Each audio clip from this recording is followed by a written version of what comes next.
Oke, Assalamualaikum warahmatullahi wabarakatuh. Selamat malam semua teman-temannya. Apa kabar? Semoga kita dalam kondisi sehat walafiat. Salam sejahtera bagi kita semuanya ya.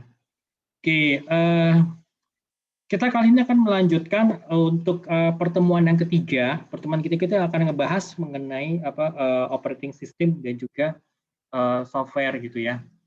Nah, oke. Apa sih yang kita ketahui? Apa sih yang teman-teman ketahui mengenai operating system gitu kan? Apa bedanya antara operating system dan juga aplikasi gitu loh. Oke, sekarang kita lihat. So, let's just check it out.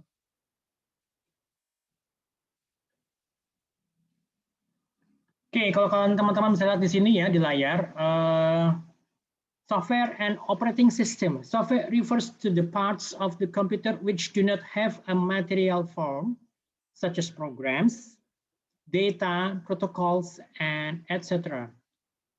So, while software is stored in hardware that cannot easily be modified, such as BIOS, ROM, and in an IBM PC compatible, it is sometimes called a firmware to indicate that it falls into an uncertain area somewhere between hardware and software. Operating system software. So the operating system is a special type of program that loads automatically when you start your computer. The operating system allows you to use the advanced features of the modern computer without having to learn all the details of how the hardware works. And the link between the hardware and you, the user, makes the computer easy to use without having to understand bits and bytes. So now let's talk about the application software. So an application program is a type of program that you use once the operating system has been loaded. Examples include word processing programs, spreadsheets, and databases. Itu adalah application software. Jadi kita lihat dulu. Oke, kita balik dulu ke depan. Jadi software itu merefer kepada bagian dari komputer yang tidak memiliki material form. Jadi tidak memiliki bentuk material gitu loh. Contohnya seperti program, data, protokol gitu ya. Pada saat software ini disimpan ke dalam hardware yang tidak dapat secara mudah dimodifikasi, seperti misalnya contoh seperti BIOS ROM di sistem yang PC yang sifatnya IBM PC compatible, sering juga disebut dengan firmware. Firmware itu mengindikasikan bahwa software ini berada di satu area antara software dan hardware gitu loh.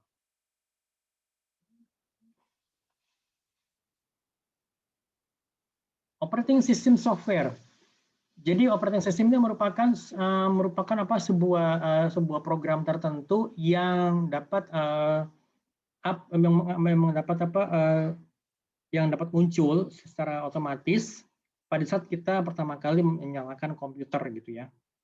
Jadi operating system ini memungkinkan kita untuk menggunakan fitur-fitur yang sifatnya advance, fitur-fitur yang lebih dari sebuah komputer modern tanpa harus mempelajari semua detail-detail dari bagaimana cara hardware itu bekerja gitu loh. So jadi hubungan antara hardware dan juga kita sebagai user itu membuat komputer itu mudah untuk digunakan tanpa kita harus mengerti secara keseluruhan bits and bytes-nya gitu loh. Mengerti secara keseluruhan untuk hardware-nya maupun juga software-nya gitu loh. Kemudian juga lagi application software. Jadi ini perangkat lunak aplikasi. An application program is the type of program. Jadi program aplikasi adalah merupakan jenis program yang dapat kita gunakan setelah operating system ini setelah operating system itu sudah bisa beroperasi di komputer ataupun di laptop gitu kan ya. Sebagai contoh misalnya apa? Misalnya aplikasi untuk word processing, word processor, kemudian lagi spreadsheets dan juga lagi database gitu loh. Ada beberapa contoh-contoh untuk operating system, misalnya seperti Windows, kemudian juga Linux, ada juga bagi Mac, gitu kan. Nah, Windows itu misalnya apa? Windows NT, ya, memang Windows yang lama, Windows dari Windows 95 gitu. Kalau misalnya adalah Windows 3.10, Windows 3.11, Windows 95, 98, Windows NT, Windows 2000 gitu ya, Windows Me, Windows XP, Windows 7, kalau sekarang pakai pada Windows 10 gitu kan ya. Linux adalah merupakan sistem operasi yang basisnya dari Unix gitu kan, berbasis Unix. Tapi dia memiliki source code itu free, gratis gitu loh. Jadi kita hanya perlu membayar itu untuk medianya saja. Misalnya contohnya pakai Red Hat, Ubuntu, Genome, gitu kan, dan juga beberapa yang lain. Mac OS ini sistem operasi atau operating system yang khusus running di hardware Apple gitu ya, atau Apple ataupun Mac gitu kan, misalnya Mac OS atau Mac OS X gitu loh. Ada beberapa aplikasi-aplikasi ya, contoh-contoh yang lainnya, misalnya seperti Microsoft Office itu udah jelas ya. Untuk yang payroll, misalnya untuk payroll system juga itu kan udah ada, presentation tool juga ada, ya pasti memang menggunakan Microsoft PowerPoint gitu ya. Desktop publishing misalnya seperti Photoshop gitu ya. Kemudian juga beberapa yang lainnya misalnya multimedia applications, misalnya kalau dulu masih dikenal namanya Microsoft Encarta gitu kan, ya sebagai ensiklopedia gitu. Ada beberapa aplikasi-aplikasi contoh yang lainnya, misalnya seperti Information Worker Software, misalnya ERP, Enterprise Resource Planning yang sifatnya modular, kemudian juga lagi accounting software, kemudian ada juga data management gitu ya, data management misalnya untuk memanage data, misalnya menggunakan spreadsheet atau juga mungkin database, kemudian juga ada lagi untuk yang documentation misalnya seperti apa ya, misalnya seperti word processor, itu masuk kepada untuk documentation. Kemudian juga banking software yang aplikasi yang khusus digunakan di perbankan. Oke. Nah, ini sebagai tambahan saya mau coba menjelaskan juga mengenai sebentar. Here we go. Oh, itu ya. Saya mau coba menjelaskan mengenai Internet of Things, IoTs. Ini bahan ini saya ambil dari beberapa dari slideshare.net. Kita lihat sini, what is Internet of Things gitu loh. Kita lihat ya, kita mau coba ngebahas beberapa poin-poin di sini, mulai dari what is Internet of Things, kemudian juga sejarahnya, how does IoT work, beberapa aplikasi, some applications of IoTs gitu ya, current status and future prospect of IoTs, kemudian technological challenges of IoTs, dan juga beberapa kontroversi mengenai IoTs-nya. So, what is IoT? The Internet of Things, or IoT, is the network physical objects or things embedded with electronics, software, sensors, and network connectivity which enables these objects to collect and exchange the data. Gitu loh. Jadi Internet of Things itu merupakan jaringan dari aplikasi fisik, jadi yang hardware, benda gitu ya, benda yang benda ini ditambahkan dengan perangkat elektronik, kemudian juga ditambahkan juga dengan perangkat lunak maupun juga sensor dan juga konektivitas jaringan, sehingga memungkinkan objek-objek ini dapat bisa saling bisa mengumpulkan dan juga saling bertukar data gitu loh. Oke. A thing in the context of Internet of Things, or IoT, is an entity of physical object that has a unique identifier, an embedded system, and the ability to transfer the data over the network. Jadi jadi bendanya ini, benda dalam konteks Internet of Things ini adalah merupakan sebuah entitas atau objek fisik yang memiliki identifikasi yang unik, yang ditambahkan di embedded system, jadi ditambahkan sebuah sistem dan juga kemampuan untuk mentransfer data melalui jaringan gitu loh. Contohnya misalnya heart monitoring implants, kemudian juga biochip transponders on farm animals. Nanti saya kasih beberapa contoh-contohnya yang lebih detail. Jadi misalnya kayak di di peternakan. Jadi misalnya di sapi itu ditempelkan misalnya chip, ditambahkan chip ya, untuk mengirimkan data-data mengenai si sapi itu sendiri. Kemudian juga automobiles with built-in sensors yang memungkinkan jadi apa? Jadi tanpa driverless car gitu. Jadi mobil tanpa supir gitu kan. DNA analysis devices and other wearables and etc. Jadi all these devices collect useful data with the help of various existing technologies and then autonomously flow the data between other devices. Jadi semua perangkat-perangkat ini itu mengumpulkan data-data yang berguna yang dengan bantuan dari teknologi dan juga secara otomatis itu mempertukarkan data di antara device-device yang ada gitu loh. Oke, the history of IoT.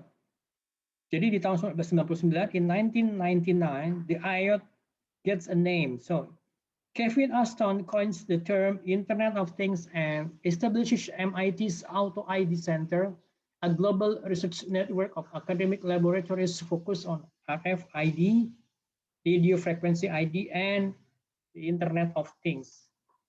Jadi tahun 1999 itu, jadi nama istilah IoT itu muncul pertama kalinya gitu ya.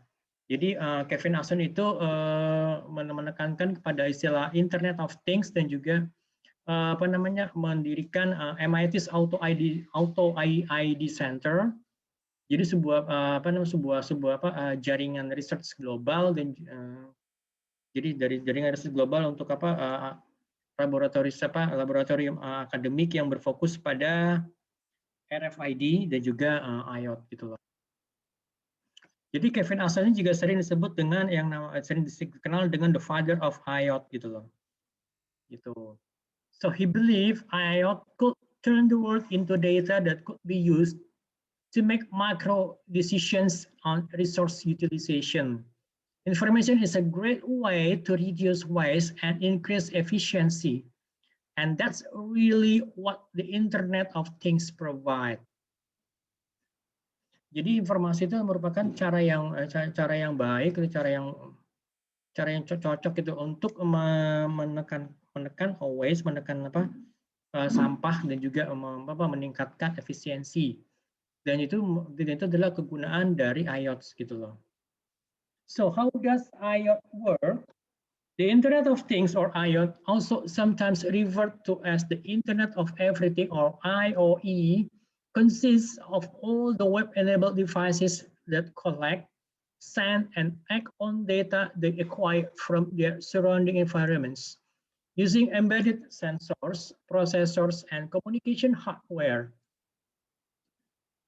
Jadi Internet of Things atau juga sering juga disebut dengan Internet of Everything itu terdiri dari beberapa device yang memiliki kemampuan untuk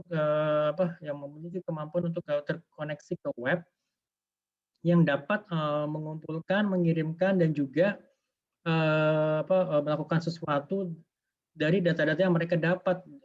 Data-data dari mana? Dari lingkungan sekitarnya, dengan menggunakan sensor, prosesor dan juga perangkat keras komunikasinya gitu.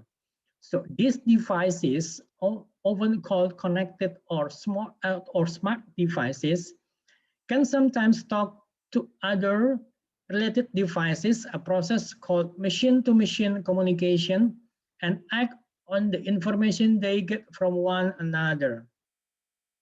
Humans can interact with gadgets to set them up, give them instructions, or access the data. But the devices do most of the work on their own without human intervention. Their existence has been made possible by all the tiny mobile components that are available these days, as well as the always online nature of our home and business networks. Jadi semua peralatan ini sering juga disebut dengan smart device atau connected device. Jadi peralatan-peralatan yang pintar atau peralatan yang saling terhubung, can sometimes talk to other, dapat saling berbicara dengan device yang lainnya. Jadi sebuah proses yang disebut juga dengan machine to machine communication, M2M. Jadi komunikasi antara mesin dengan mesin. Gampangnya antara laptop kalian dengan printer kalian yang di samping gitu loh. Setelah once dua-duanya nyala, mereka akan saling terkoneksi secara otomatis gitu. And act on the information they get from one another. Jadi mereka kan melakukan tindakan sesuai dengan informasi yang mereka dapat gitu loh. Humans can interact with the gadgets to set them up. Jadi manusia itu dapat berinteraksi dengan mereka untuk melakukan proses setup, proses setting. Memberikan mereka instruksi, give them instructions or access the data. Memberikan mereka instruksi dan juga atau mungkin mengakses data. Tetapi device itu melakukan semua pekerjaan ya pekerjaan ya mereka melakukan pekerjaan mereka sendiri tanpa adanya intervensi dari manusia. Jadi mereka misalnya antara koneksi laptop kalian dengan printer, misalnya si printernya itu secara otomatis akan menginstal drivernya di laptop kalian itu tanpa adanya campur tangan kalian. Pokoknya dua-duanya tinggal dinyalain aja, mereka kan saling terkomunikasi, terhubung dan ya mereka kan saling terhubung, berkomunikasi dan langsung akan diinstal gitu loh drivernya. So their existence has been made possible dan keberadaan mereka itu ya dimungkinkan dengan adanya komponen-komponen yang kecil-kecil ini yang tersedia saat ini. So ya seperti halnya juga online nature of ya seperti ya kayak di tempat tinggal kita atau mungkin di tempat pekerjaan kita, semua itu dimungkinkan gitu. So next, the Internet of Things life cycle. Jadi pertama mereka akan mengkolek data, mengkomunikasikan, terus analisa, kemudian act, lakukan tindakan gitu loh. Mengkolek data antara printer dengan laptop, kolek data, komunikasi, analisa kira-kira nih di laptopnya sudah ada drivernya belum gitu loh. Oke, sudah ada, berarti nggak perlu diinstal, berarti kan tinggal saling terkoneksi. Kalau misalkan nanti si printer mengirimkan sinyal, cetak, langsung kan tanpa dia harus menggunakan kabel gitu loh. Next, collection. Devices and sensors are collecting data everywhere. Jadi device dan sensor ini mengumpulkan data dari mana saja ya, di rumah, in your car, di mobil, at the office, di kantor, di manufacturing plant, dan juga di lantai produksi pabrik gitu loh. Communication, sending data and events through networks to some destination. Jadi mengirimkan data dan juga kejadian-kejadian melalui jaringan ke beberapa tujuan. Misalnya ke data center, kepada home network, itu merupakan komunikasinya. Analysis, creating information from the data, mengirimkan informasi dari data-data yang mereka dapat, visualizing the data, building reports, filtering the data gitu loh. Action, so taking action based on the information and the data. Communicate with another machine, M2M, jadi saling berkomunikasi dengan mesin yang lainnya. Send the notification, bisa jadi lewat SMS, email ataupun text. Talk to another system. Ini adalah actionnya. Jadi mereka setelah dianalisa pasti akan ada action yang akan diambil. So this is how IoT works. RFID, radio frequency identification, to identify and track the data of things. Sensor, to collect and process the data to detect the changes in the physical status of things. Jadi untuk mengumpulkan dan juga memproses data-data, kemudian juga untuk mendeteksi perubahan-perubahan dari status fisik dari peralatan yang ada gitu loh. Smart tech, to enhance the power of the network. Jadi untuk meningkatkan kekuatan dari network dengan cara apa? By developing processing capabilities to different part of the network, dengan meningkatkan kemampuan proses kepada beberapa beberapa bagian yang ada di jaringan. Nanotech, to make the smaller and smaller things have the ability to connect and interact. Jadi untuk membuat barang-barang yang semakin kecil itu memiliki kemampuan untuk saling terkoneksi dan berinteraksi gitu loh. Jadi ada beberapa struktur dari IoT, misalnya apa? Tagging things, gitu kan? Filling things, tagging sudah real-time item traceability and addressability by RFIDs. Jadi nge-tag gitu loh. Jadi real-time. Jadi ini peralatannya ini item-itemnya itu bisa dapat di track dan juga dapat mengetahui addressnya dengan menggunakan RFID. Filling things, sensors act as primary devices to collect the data from the environment. Jadi sensor itu dia bertindak sebagai primary devices untuk mengumpulkan data-data dari lingkungan sekitar. Shrinking things, miniaturization of nanotechnology has provoked the ability of smaller things to interact and connect within the things of smart devices. Jadi shrinking things itu barang-barang yang semakin kecil. Jadi seperti kayak miniatur dan juga teknologi nano yang telah memungkinkan kemampuan dari barang-barang yang kecil untuk dapat berinteraksi dan juga saling terhubung gitu kan, sehingga hanya saling terhubung. Maka disebut dengan ada yang namanya smart devices gitu loh. Thinking things, embedded intelligence in devices through sensors has formed the network connection to the internet. Jadi kemampuan intelligence tambahan ini yang terdapat pada device ini melalui sensor telah membentuk sebuah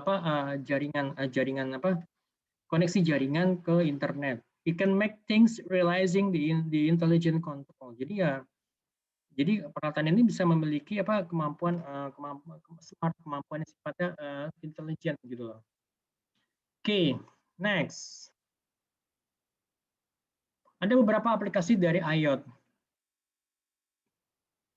Building and home automation, manufacturing, medical and healthcare systems, media, environmental monitoring, infrastructure management, energy management, transportation, and better quality of life for elderly. Ini beberapa aplikasi-aplikasi untuk penggunaan IoT, smart parking, kemudian juga efficient waste management in smart cities, supported by sensing as a service. Ini seperti ini.